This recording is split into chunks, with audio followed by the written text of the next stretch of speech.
My name is John Keane. I'm the CEO of SolarAid.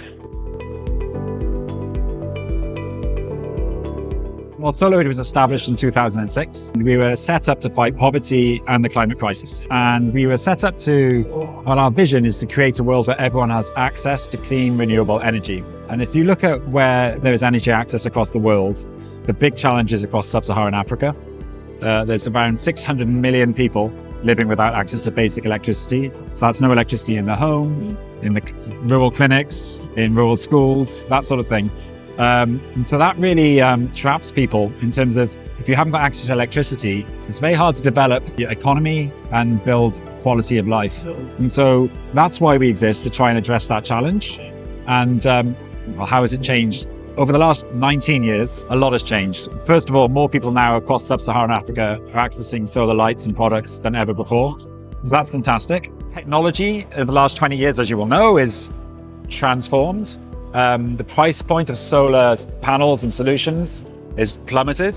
So there's, and in terms of battery storage and batteries, the technology it's so much better. So our industry and what you can do with power has increased significantly over the last 20 years. And if you look at what's been made possible by the mobile phones, look at the phones for 20 years ago and today, there's a huge difference. And so what we are able to do with small amounts of power today is quite different to what we were doing 20 years ago, basically.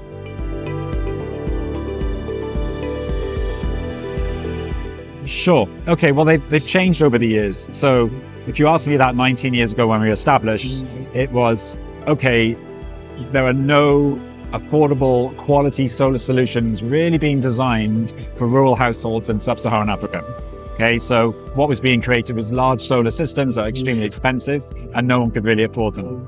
So that was the big challenge. That's changed over the last 18, 19 years. And so now there are systems designed and sized to be more affordable and robust to operate in rural Sub-Saharan settings, in rural villages.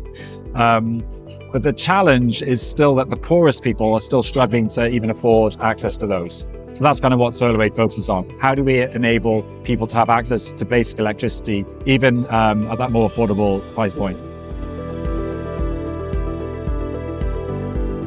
Well, in many ways, actually. Well, the first is obviously technology. I mean, the growing solar industry has led to price points and technology quality is going up, price point going down. So that means what we do is made easier. But also, if you go back 19 years, the solar industry was relatively small and nascent. And so our obvious supporters and people who really believe in the power of what solar energy can do, there were fewer of those people 19 years ago.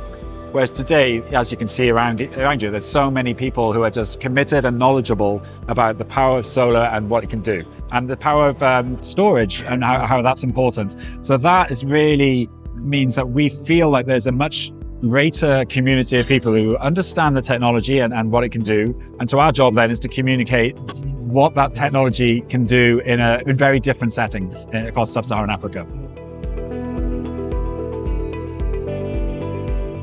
Yeah, well, we're always very passionate at SolarAid, and we're always very excited about what we do, because honestly, we see the impact that even a small solar system can have on a rural household or community literally overnight. And that, I've been doing this a long time, actually 25 years, and I still get infused by that because you see the impact immediately. And I'm excited also because obviously so many people now have access to this technology across the continent.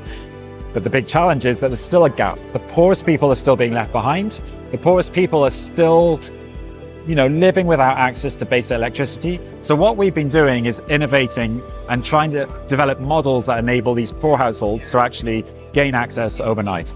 And so we are launching something called 100%. And it really is holding ourselves and the global community to account, community level. So what that means, if you're working in a rural community, we can map that community, understand how many households there are, how many schools there are, how many clinics, and then track what percentage of people actually have access. And what does success look like? It's 100% access.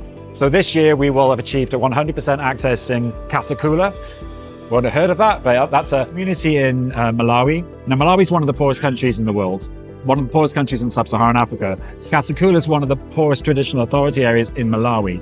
but we're working to enable 100% of those households to actually gain access. And so that will happen this year. We will celebrate that, but then we will also use it to show the rest of the world what is actually possible and how that can be scaled and replicated. So that's what we're really focused and excited about this year. Well, first of all, I mean, I wasn't in Birmingham myself, my colleagues were, and they gave a talk. And it was fantastic because what we found is that the number of people who've reached out and are interested in our work has gone up. It was also very infusing for us because the more we talk about our work, a big part of our job is to communicate the challenge. People understand the technology, but not everyone understands. I mean, I didn't. The first time I went to rural Tanzania 25 years ago, I grew up in the UK and I lived in a rural village and I saw how different life was and potential to transform lives using solar energy. So our job in places like this is to actually communicate that and, like-minded people who see the power and can actually kind of join the SolarAid movement for change. And so we saw and we've seen and we've built partnerships since Birmingham. And so we were excited to come to London and continue the conversations.